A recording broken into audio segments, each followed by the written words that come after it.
أعوذ بالله من الشيطان الرجيم.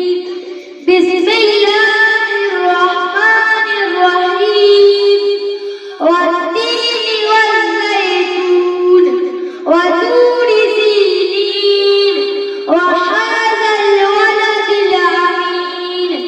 لقد خلقنا الإنسان في أحسن تقويم ثم رددناه أسفل سافلين إلا الذين آمنوا وعملوا الصالحات فلهم أجر غير ممنون. فما يكذبك بعد بالدين.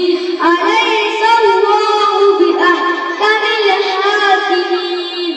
صدق الله العظيم. इसी तरह की और वीडियोस पाने के लिए एजाज हाशमी नदवी को सब्सक्राइब करें।